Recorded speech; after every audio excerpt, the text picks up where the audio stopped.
everyone. Welcome to today's Tuesday Times Roundtable. Thank you for joining us. It's my pleasure to introduce two moderators that we have with us here today.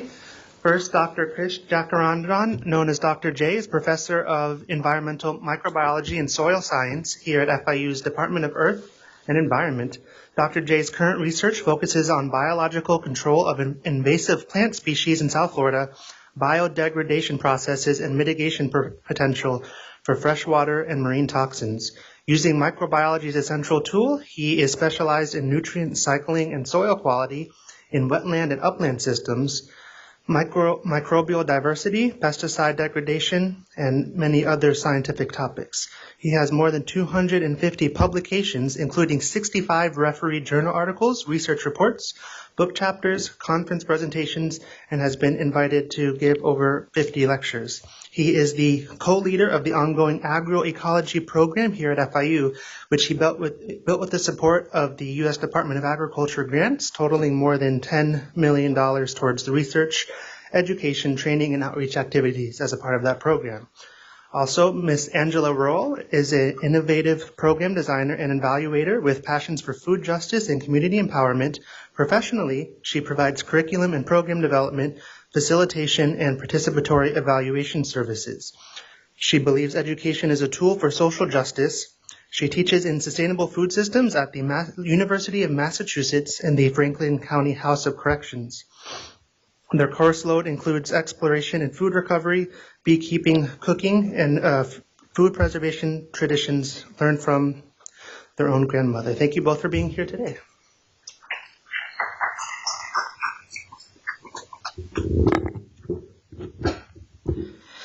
Good afternoon.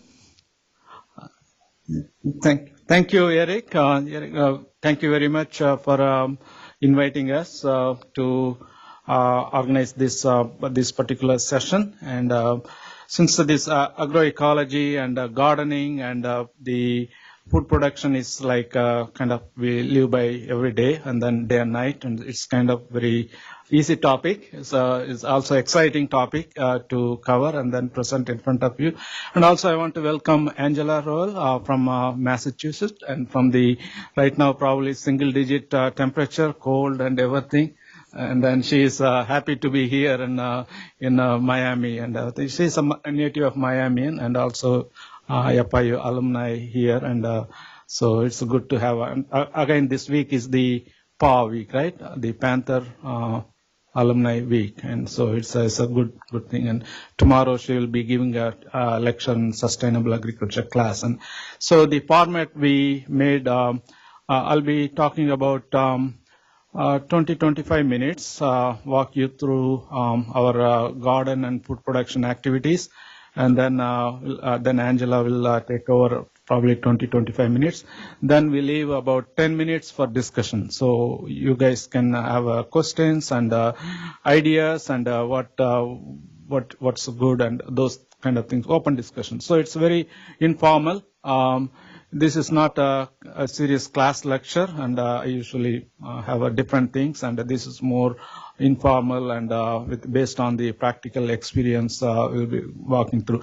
Most of them are pictures, and I'll be showing what we have done in the campus in terms of building this organic garden. So it is a systematic approach, the 10 years of making, and then the sustainability is built in, and making all the elements of sustainability applied in this garden.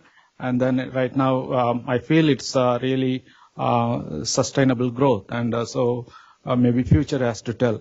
So the topic is the role of organic gardens in sustainable campus food production. Again, I was looking at the literature last night, and hundreds of university campuses, including land-grant universities, they have the garden, whether it's a conventional garden or organic garden, ranging from 0.5 acres to 30-40 acres, the gardens. And so it's very well done, and many universities have a lot of resources put in, and then they make it very sustainable food production systems. And if you look at many universities, one video I will be showing, that's the basis of this particular talk.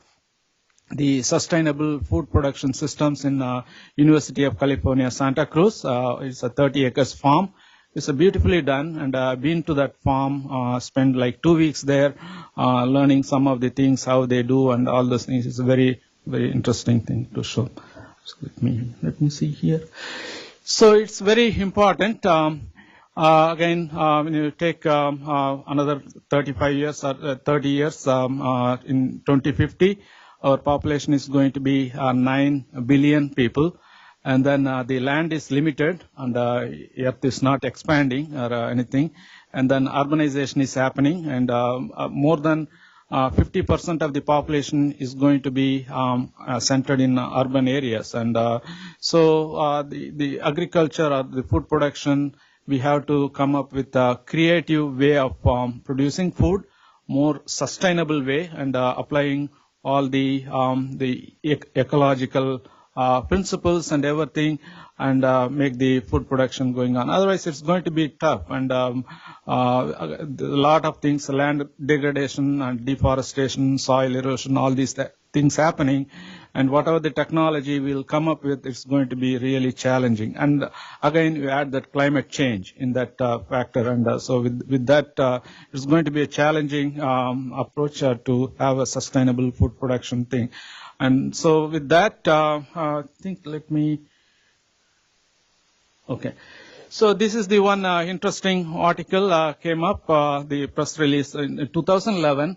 I used that in my agroecology introductory lecture also.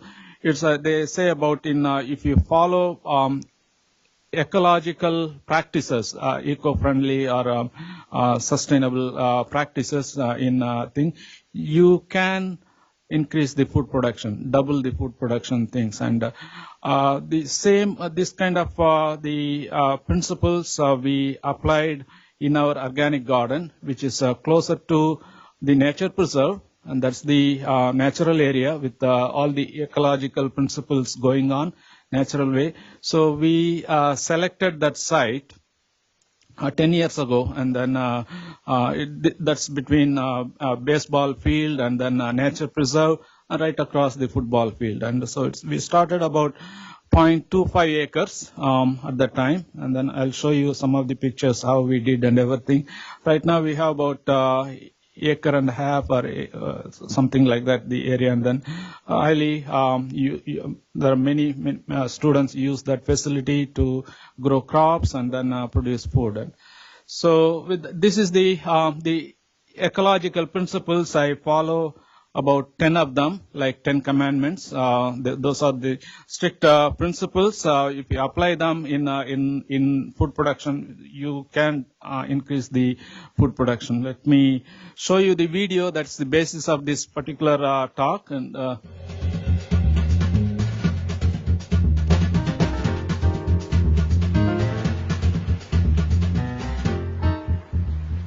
on a rainy spring day, I drove down to UC Santa Cruz from my place in Berkeley.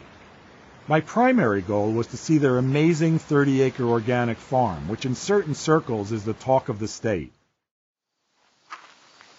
What began in the late 60s as a simple garden has blossomed into a world-renowned 6-month intensive apprenticeship program that's open to both students and anyone with an interest in learning more about farming.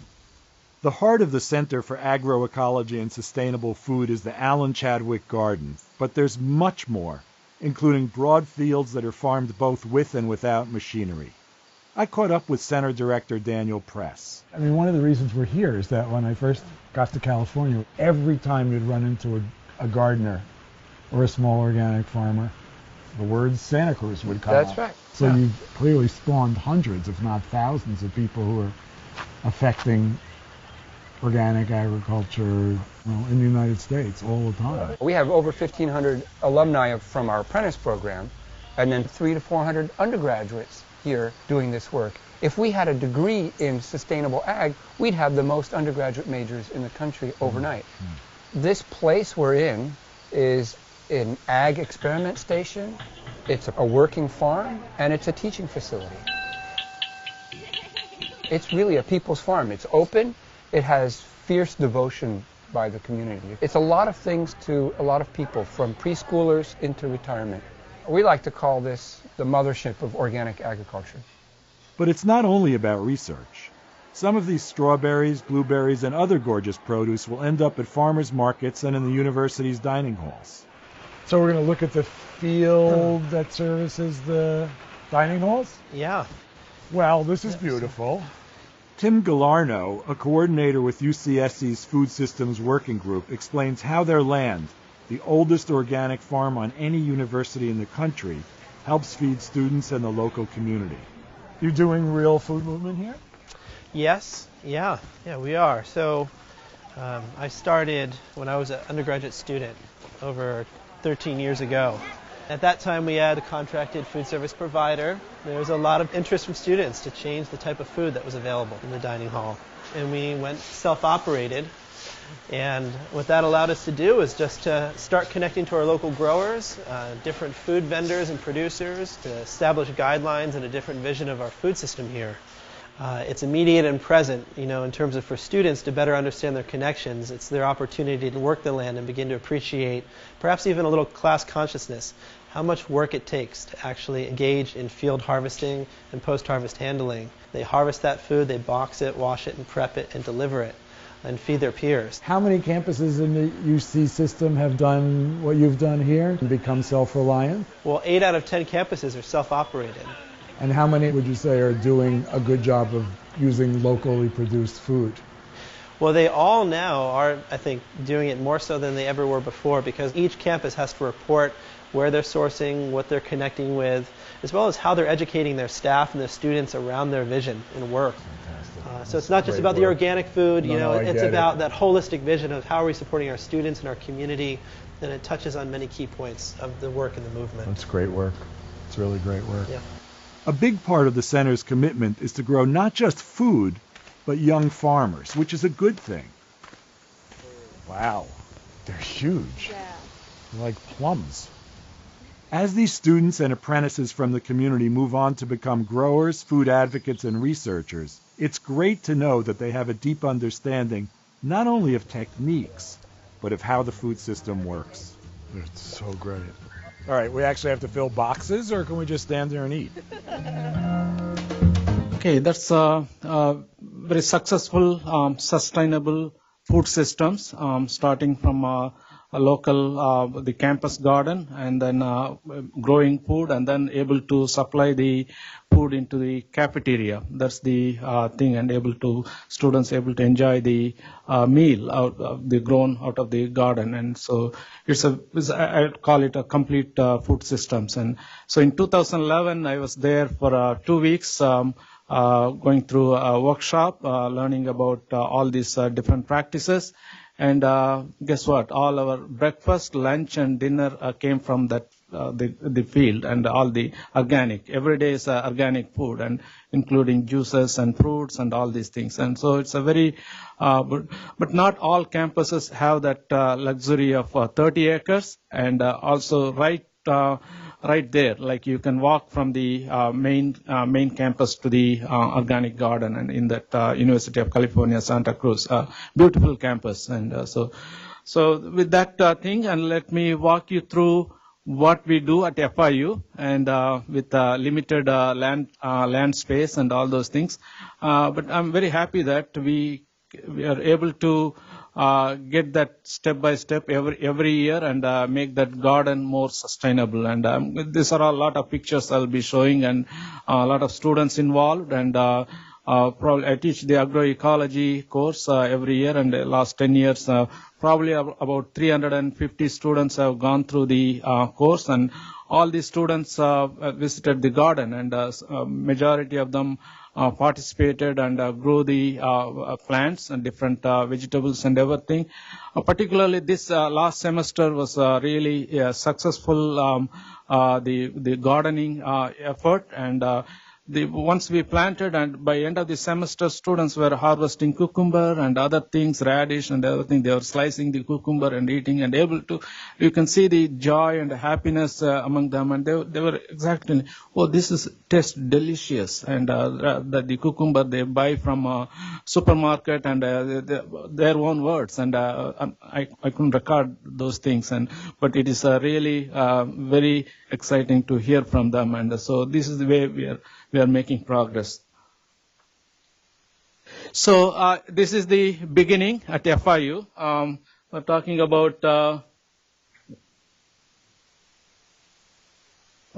okay. So we're talking about 10 years ago. We started building a shade house. Many of you know the place, and we are walking there, and it's a big 2,000 square feet screen house or shade house, and that helped us to have grow the seedlings and nursery and everything. And this is a very open thing at the beginning when we constructed. Now it is fully with the benches and everything. Lot of plants grown inside the shade house. Lot of research activities going on in that shade house is a must for a lot of the garden activities there. It's an open area, like we having the shade house and a shed inside. We can store all the equipment and everything. Students able to access them and then make use of all these things. So this is the probably like when I started teaching first agroecology course, that time there are only 4 students in that class. We had a kind of roundtable discussion about the agroecosystems and everything. So that time we didn't have an experiential and experimental learning component. So the second time, I believe 2008, when we started offering again. So our students, I took them to the garden, in that area. Then we started putting the plots, and right now think about here South Florida, it's all like limnitic, the limestone. There is nothing. Again, think preserve is basically limestone. There is no soil there. And so in order to build the soil, we brought the lot of the cinder blocks, and then made different plots, and small plots. And again, it's beautifully done by students, and these are the students involved in bringing the blocks and then laying out the garden, and then started growing. You can see hard work, and it is not easy, like to break some of the limestones and everything. Okay, these are some of the early photographs I took. Again, there's a Upward Bound program students. They visit us every time, and they were involved in a part of that, and helping create the garden, and you can see that they're digging the soil, and that's the way the plots are. You can see the grass is grown, and like it's nothing there, and that basically like there's no soil, it's basically grass. And we eventually converted into really like a greenery, and with the different vegetables grown and things. It's now it looks very beautiful. Like if we visit the garden, we have tomatoes and all these eggplants and all these things grown very, very nice way. It's coming. Okay, this is some of the projects. The agroecology students involved in this, making a snap bean. And the snap bean needs really a pole, and they have to come up with some ideas to make sure the plants are doing well, and they put a pole and then tie them. And this is probably like 5 years ago another project did, and so they're able to harvest snap beans from this. And it's again, the interesting thing is we teach students. Many of them they come to here and without knowing what the seed does, and when you put it in the soil, and does it germinate, and what. So once they start seeing that seed germinating, they get excited, and so by the time they start transplanting, and then they start seeing that plants growing and then flowering, and then once they getting the produce, it's a completely different experience. And many of them in the different programs in agroecology started into our major. That's another thing we like from in the student point of view.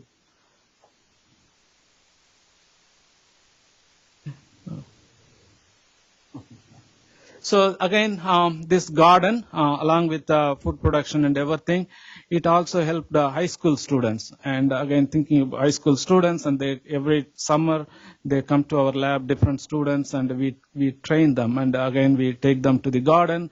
You can see the high school students planting some fruit trees. I think that's a Zetrofa, oil bearing seed tree. You can see that we encourage them to do this kind of things.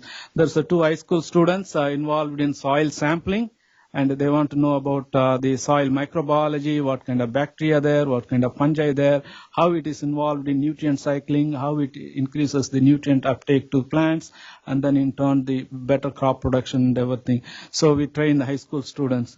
And again, here the high school students were brought one day, whole day. We spend time with them and take them to the garden and give them a lecture and all these things, show them how the crops are grown and everything.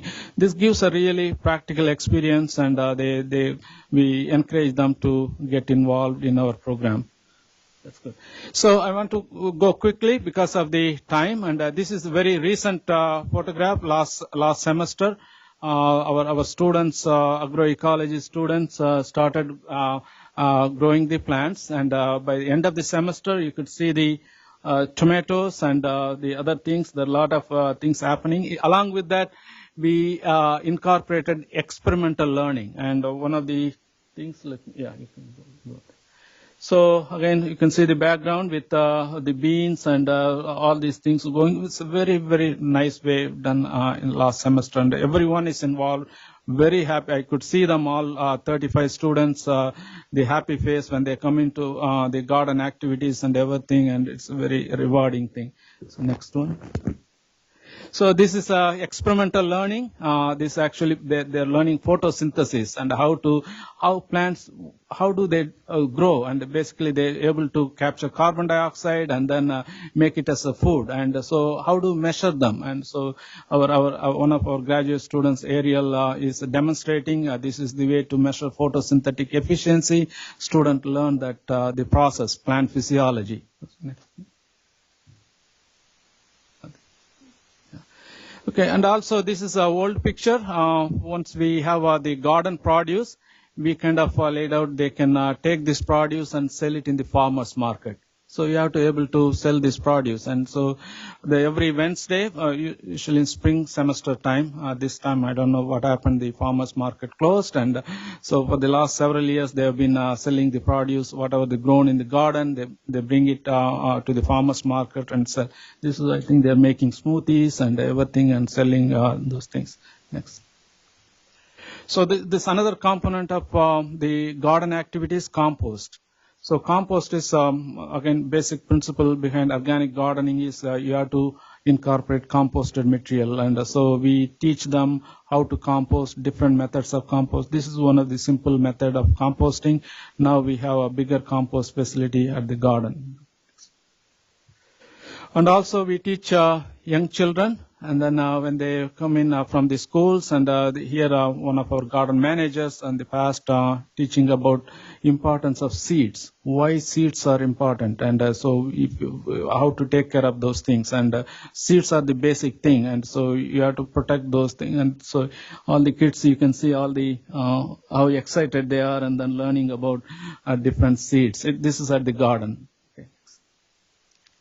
So again, we also encourage a lot of international students come by, and then we take them to the garden and show what we do and all these things.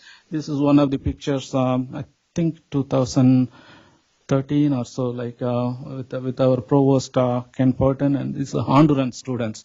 So every time in October they come in here for 1 week workshop, and so we take them to our garden to show what are all things we do. You can see the background, how much different crops are grown, and a very healthy way of things. Yeah, next one.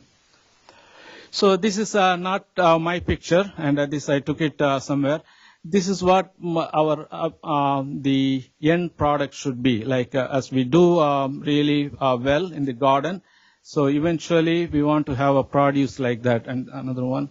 This also, like you can see the different produce. We get a lot of beans and harvested, and tomatoes. Sometime one season we had a lot of tomatoes. I took division of research director came over, and then he was very happy to see all the organic tomatoes grown, and then so that's a thing. Different crops grown, and very well.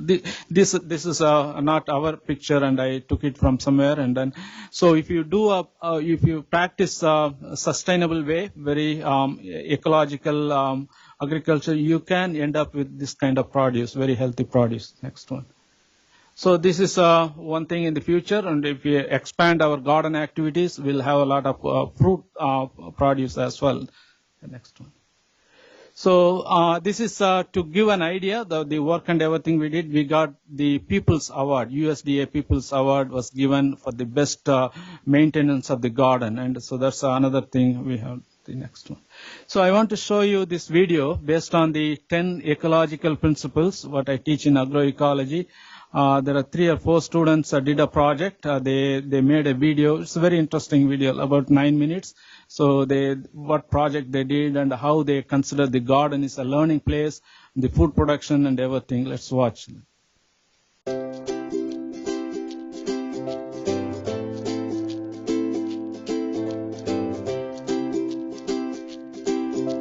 As students of Dr. J's agroecology class, we are proud to present to you our organic garden.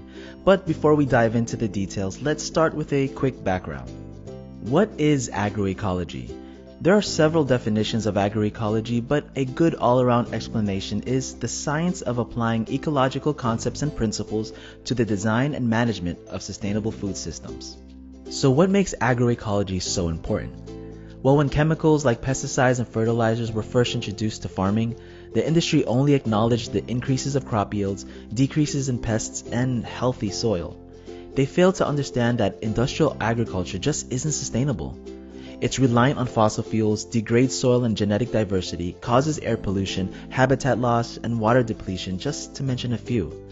These agricultural practices focus on intensive tillage, monoculture, irrigation, synthetic fertilizers, chemical weed and pest control, GMOs, and animal factory farms. So how does agroecology fix this? Agroecology focuses on certain principles such as conserving resources, managing ecological relationships, using renewable resources, diversification, minimizing toxic compounds, managing whole systems, and empowering people while valuing their health. Not to mention the ecosystem services it provides, such as erosion control, pollination, and nutrient and water cycling. So before you see all this beauty, before this there was sun hemp. Sun hemp is used to restore nitrogen and nutrients to the soil. It's a great nitrogen fixer. It also helps with prevent soil erosion, and it helps with water as well. It helps conserve water.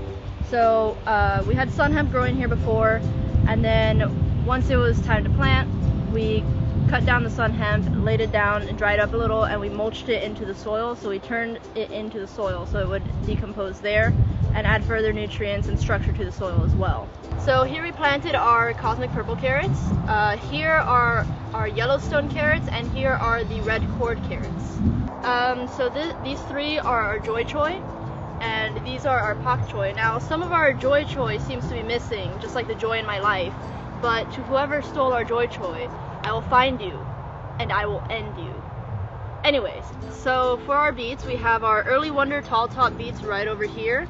We have our Touchstone Gold beets in the next row over here. We have the Chioggia beets over here, and lastly we have the Red Ace beets in this last row right over here. So this is the progress of our cosmic purple carrots. These carrots are supposed to be bright purple on the outside and orange on the inside. They're supposed to be 6 to 8 inches long. Obviously they're not quite there yet. They're a sweet Danvers type carrot. So these are the Yellowstone carrots, obviously quite smaller than the cosmic purple. They're supposed to be the striking true yellow carrot. They're supposed to be crispy, tender, and sweet, again 9 inches long. The Yellowstone carrot is supposed to have a golden color through and through. They're kind of golden, I guess you could say, but not quite. The roots are supposed to be smooth with a uniform interior color, and they're a perfect addition to any salad or veggie platter. And our last one right here is supposed to be the red cord carrot. Not red on the outside, but the inside will have a red core. It's supposed to be one of the sweetest carrots. The variety was introduced in 1929, and it is a large slump-rooted carrot with a deep red-orange center. So it's great for juicing or fresh eating. It's a good market variety because it's smooth and it has it's refined in shape. We're gonna leave the beets in because I don't think there's enough of them for us to really pull one out.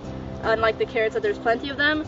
But just take a moment of appreciation for these beautiful beets. They started off a little rough, but they seem to be bouncing back pretty hard. So yeah, look at that. I got this weird looking knife that Amy gave us to harvest one of our choys. I'm gonna harvest the pak choi because we need a little joy in our life still. So I'm just gonna go ahead and attempt to cut this off. Amy, why? Okay, so here is our very wet choi.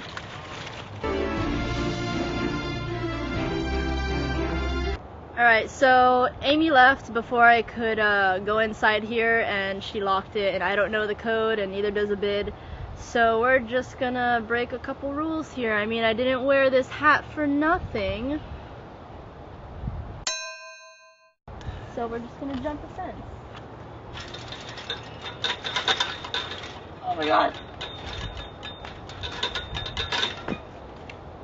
Alright, so we're gonna take a look of how all of our plants got started. So if we walk over here, these are right here are the little tiny greenhouses that our seed starters were put in, just because it eliminates the excess water from the rain.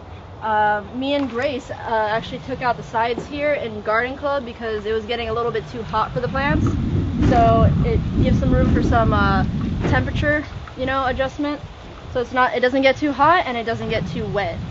So this is basically how we started all of our plants, except for the carrots. We direct seeded the carrots because they don't really start in seed starters like this, but we did do our beets and our choys.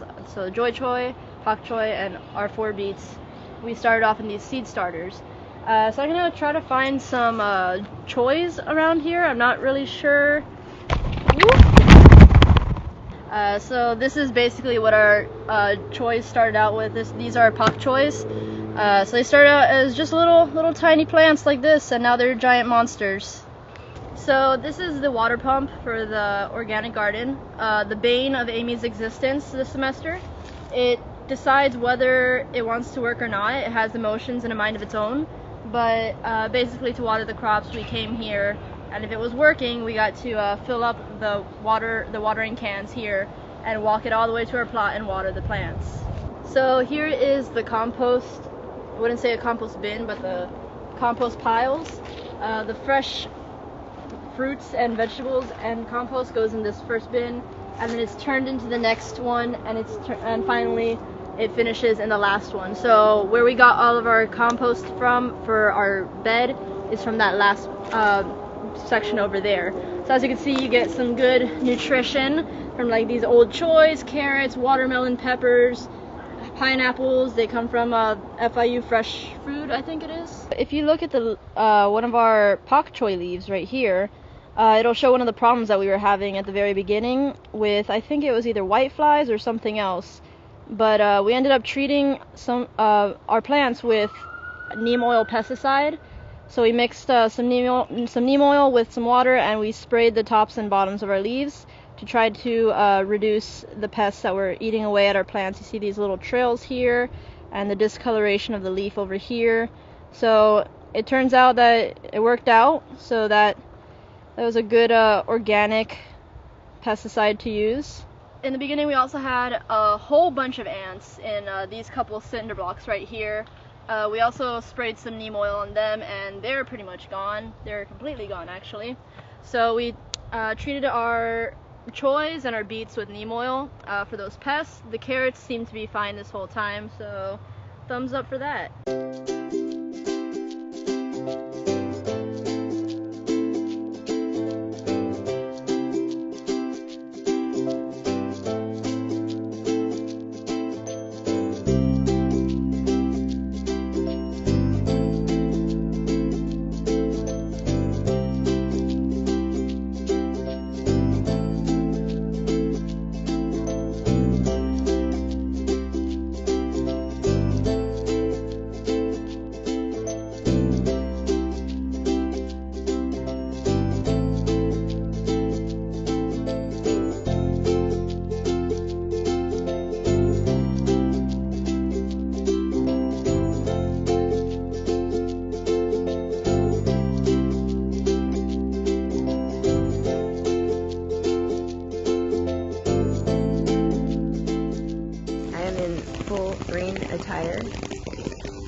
including my rain boots, and I am ready to check on our little plant babies that have been beaten up by wind and rain for the past 2 days or so.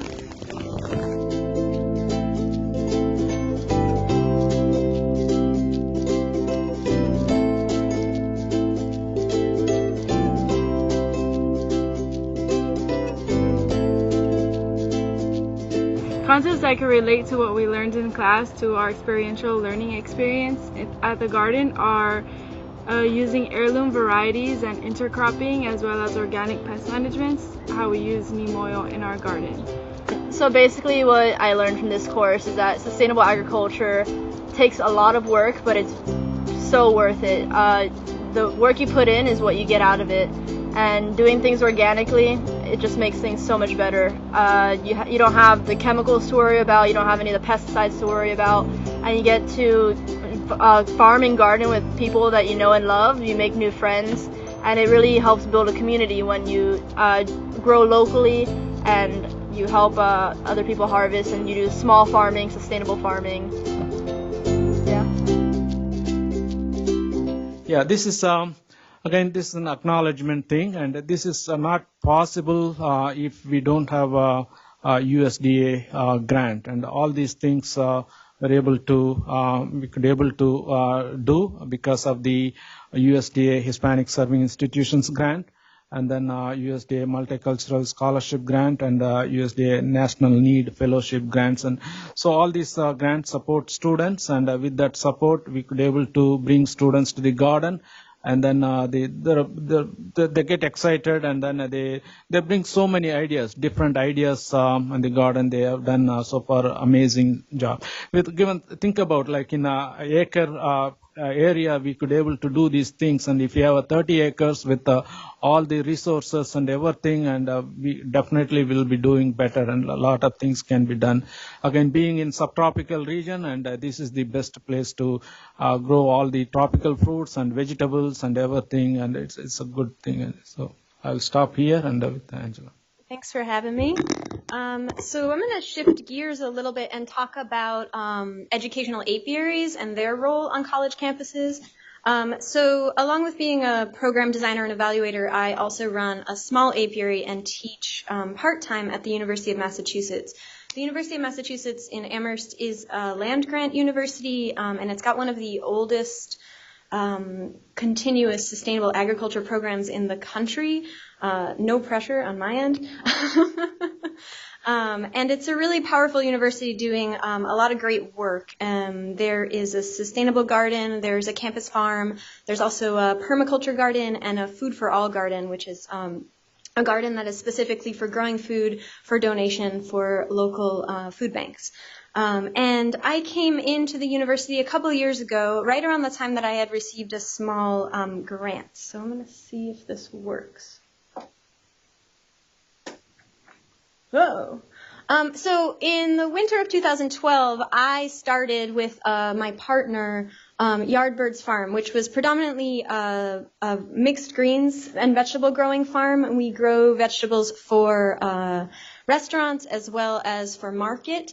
And predominantly our customer base was wholesale, but we also did small markets like this one.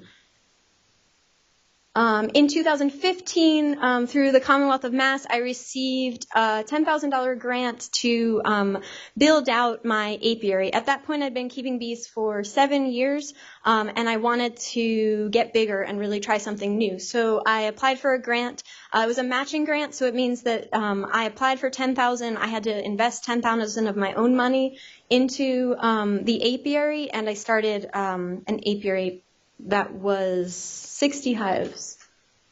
And just an aside, with apiaries, it's really not. Can you hit the next slide, Dr. J? Yeah. There we go. With apiaries, there is usually a central location that's closer to your home where you operate a larger number of hives, but then apiaries are stationed throughout the area in which you live so that you can have cross mating of your drones with your queens. So it's really vital that you have multiple apiaries throughout a region. So in my basement, I built the equipment to expand this 60 hive apiary. You can hit the next slide. And I pulled resource from my local community. So we had several work days like this one where people came over and just helped me build. You can hit the next slide.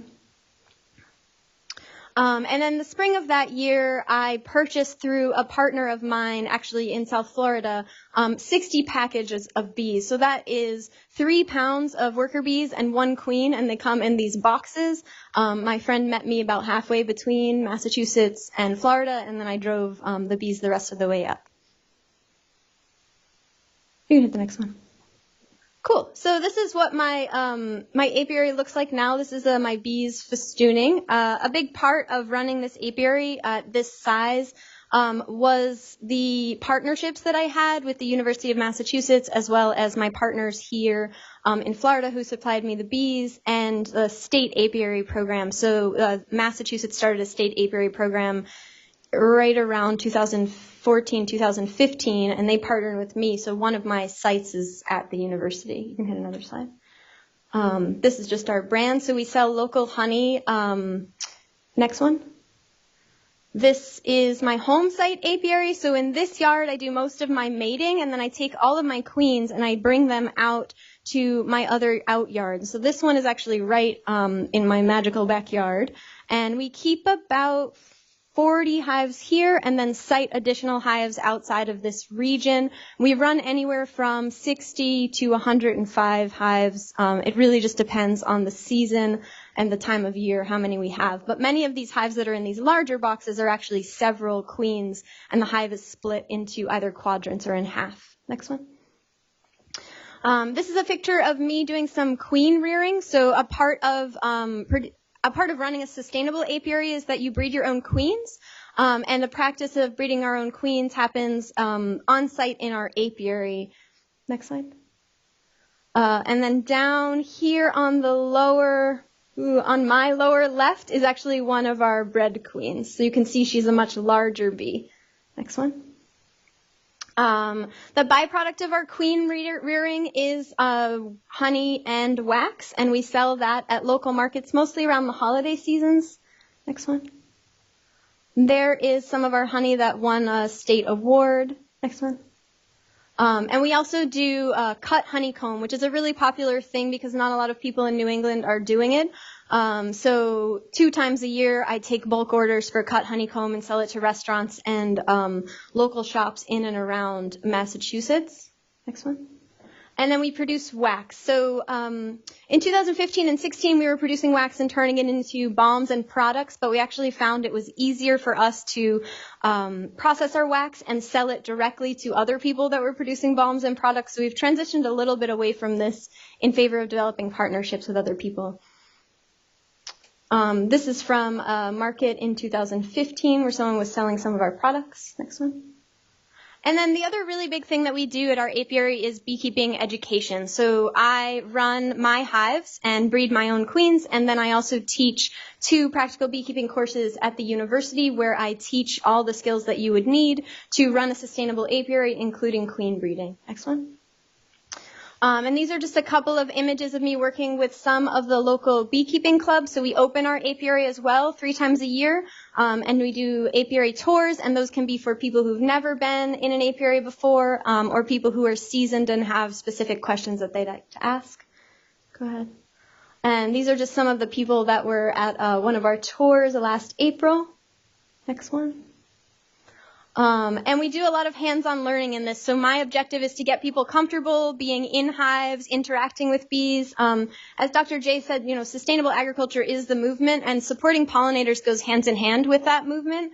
It's really crucial that we support pollinators and understand how to plant for pollinators and understand how to farm in collaboration with pollinators in order for both beekeeping and sustainable agriculture to move forward. So we talk a lot about how to support pollinators, what pollinators need, what types of feed they need to have throughout the year to survive, and that includes both pollen and nectar, as well as what's going on inside of a hive at any given moment during the year.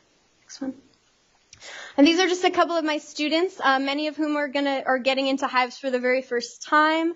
So we typically wear a lot of equipment so people are comfortable handling and operating inside of hives, and then slowly try to move away from wearing bulky equipment as the season goes on. Next one.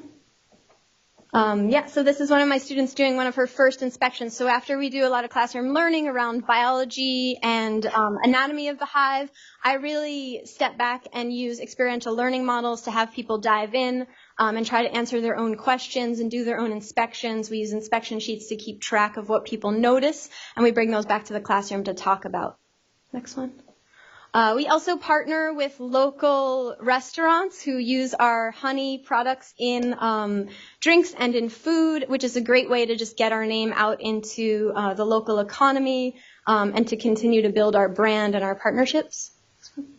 And then we also set up apiaries at other sites. So this is a farm called Seeds of Solidarity Farm. It's an education center, as well as a greens production farm and off-grid farm in Orange, Massachusetts. And they are one of our partners, so we keep 7 hives on site with them. They do an educational program with high school students every year, and the high school students interact with our apiary as well. So we have the opportunity to engage people that are in high school who might be considering a career in sustainable agriculture in not just agricultural practices, but also in apicultural practices. Next one. And then we do a lot of advocacy work in and around the state. So we travel and do presentations and talk to people from the USDA as well as from different state agencies about how they can continue to support beekeeping as a component of sustainable agriculture. And then a big part of my continued professional growth is traveling to work with other beekeepers. So this, the gentleman in the radical suspenders is Kirk Webster, who I studied with in Vermont this year. And he chooses 5 to 7 beekeepers every year to come up to his farm and do a 2-week-long apprenticeship and watch and learn his system. And I really took a lot from that this year. Go to the next slide. He does a lot of queen breeding. So this is what's called grafting, where you take eggs from one frame and move them to another. You can go to the next one. And he grafts them into these cells, which you see he's holding in his hands, and the bees raise those into queens. So on that one frame is probably about 30 new queens. Next slide. And he takes those out of that frame. Next one. And he inserts them in these smaller hives, and then they mate in these smaller hives, and then he sells those, and that's a big part of his production. But what I really took from him was the systemic practice of beekeeping, really having very clear systems in place for how you're going to operate your apiary, just like you would on a farm, and not really deviating much from those systems in order to maximize production in a sustainable way. And so from his class, I actually developed an apiary action plan assignment with my students where we each develop a plan for how we're going to grow or sustain our apiary over the next year. And many of my students have come back to me with reports of how that's been a really effective way for them to create a practice. Next slide. And this is just more of Kirk handling queens. So he puts them in these little cages. Go to the next one. He let me do this. I was so excited. And then this is a frame of like really, really healthy brood. So from all the learning that I did with Kirk, I was really able to maximize my own queen production and then take that learning into my classrooms. This is just me catching bees with my hands because I think I'm magic. Next slide. And this is one of my honey producing colonies. So the smaller colony that's behind this is a queen producing colony, and those generally run much smaller for breeding purposes. And the larger ones in the front, those we let get very, very large, and we add multiple supers so we can maximize the honey production in those hives. These are live queens from another mentor of mine. We use these for requeening, and they ship them in the mail. So I'm very popular at the local post office. And this is a close-up of a frame that I was grafting from. So I don't know if you can see, but inside of those cells are these teeny tiny, looks like grains of rice, and those are the eggs that we graft into the bar frames that we use to make queens. This is my own queen production that I started about 2 years ago and have continued to practice. And I take these cells out of here and put them into nucleus colonies. Next slide. This is a hatched cell, so you can see it kind of looks like it was opened, like a can, and that means that the queen chewed her way out, and she's now inside of that hive, a virgin queen waiting to mate. And we put them in these smaller hives that are really full of bees, so they have a lot of resource and are able to maximize production during the time that that queen is mating. And then we mark all of our queens. So all of our queens are marked with the year that they were mated, and we typically put a little yellow, different colored dot on depending on the year that the queen was mated. Next slide. And then we sell those queens to beginning beekeepers and students. So this is a package of all of these little cages that you see are queens that we're producing. And that really helps us to sustain our operation. And it also helps to get strong northern hardy queen stock out into our local area so that we can continue to have well-mated bees. All right, so this right here. That's one of our marked queens from 2017, I think is red.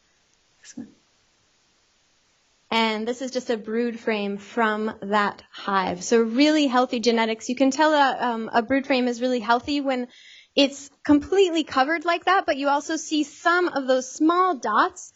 That's an indicator that the bees are removing some of the brood or baby bees that aren't as healthy. And so that's a good indicator that they're practicing what's called varroa control, so controlling for disease and mite pressure. And this is just a picture of a bee at our farm. So yeah, we've really been able to leverage the small grant that we got from the state in benefit of creating a sustainable apiary, and then partner with the education institution at the University of Massachusetts so that we can maximize both the education opportunity on the farm as well as the production opportunity. And it goes hand in hand really well with we lease this land that you see in the back to two people, one that grows medicinal herbs and another that grows for vegetable production. So we really are working in partnership with our local farmers to maximize the health of our pollinators and make sure that they're planting things in succession in a way that behooves the health of the bees. And that is all. Thank you. Mm-hmm. Okay, thank you, Angela. Mm-hmm. So we have about 12 minutes. We can have a question and answer, a kind of discussion. And before we go into that, I want to acknowledge our student clubs. That's also very important in making this our campus garden more sustainable garden club. They're very active members. And then the Manners Club, the minorities in agriculture, natural resource related science, that's the Manners. And then we have a beekeeping club, and that's started last year. And these are the three active clubs very involved in the garden activities and making sure the garden is doing well. And because if you forget to water and then you are done, the plants die and then it never recovers. So they have to be on the things and making sure they water them. And then if any kind of pest and disease come, and they have to follow the integrated pest management practice. They can't go and spray any chemical. And so these are all the things they learn, and it has been really going well. And then also we are doing a beekeeping one-day workshop on March 10th, I think 9 to 12, that's a thing, and also the 3-day workshop coming up. And so Angela's expertise and her visit is really good. And then also Angela does some the community gardens and a similar way here, and you can ask her like how the gardens in Northeast campus is done, and because winter time, it is snow and the soil is frozen and everything, and how they manage the garden activities. So I'll open it for questions.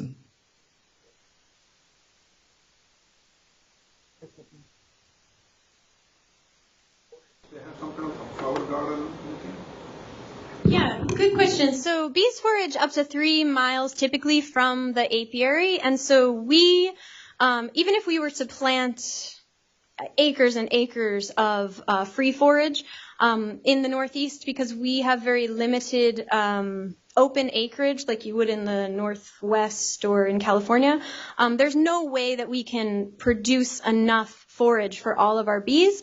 And so we really actually rely more on tree crops for forage, things like apples, black locust, and linden are our big forages in the summertime. And then actually invasive species are some of our biggest forages in the fall. So knotweed, which I'm sure you're familiar with, is one of our biggest forages in the Northeast, as well as goldenrod.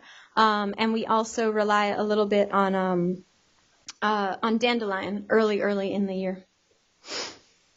But we encourage our partner farms to do row breaks of forage because, in our opinion, every little bit helps. And then if people are really interested from a gardening perspective on how they can create more forage, we really push them to plant things like linden and basswood trees because those are great for forage. And one tree produces as many flowers as, a 300 row foot crop planting, so it's more beneficial.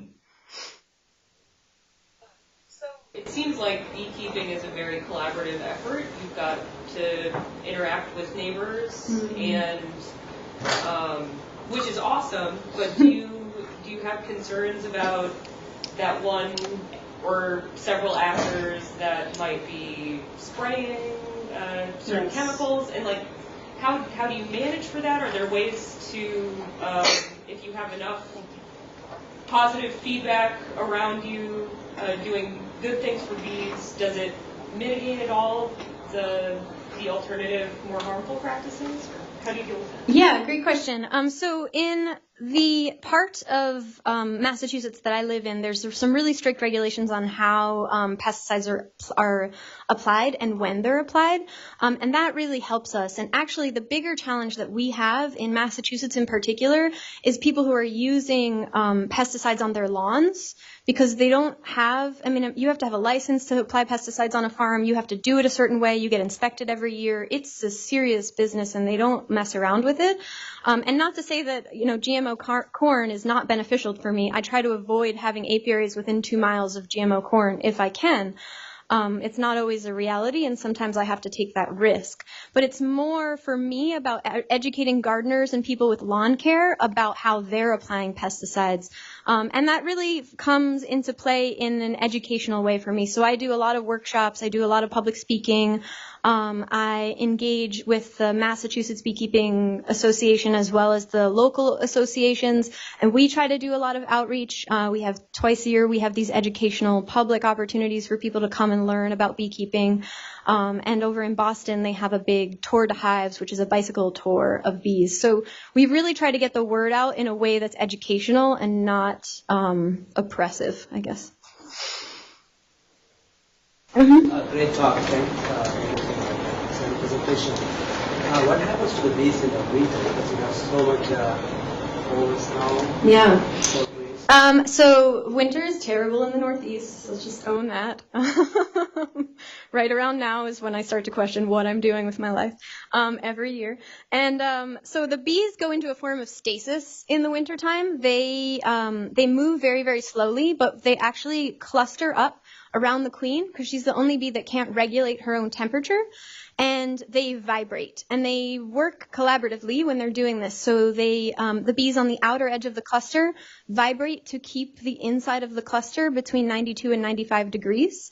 And then when they get tired and cold, they move into the inner part of the cluster, and the bees on the inner part of the cluster move out. And so it's a constant sort of ellipse that they're making. And then they also move through the hive and eat all the honey stores. So a really crucial part of beekeeping in the part of the Northeast that I live in is making sure right around the end of February that bees have enough food, that they have sugar and pollen substitutes on the tops of the hives, because right around now is when they start to run out of food, and that's the biggest concern. And moisture. It's really hard to keep moisture control down, so we have all different ways that we try to mitigate for that as well.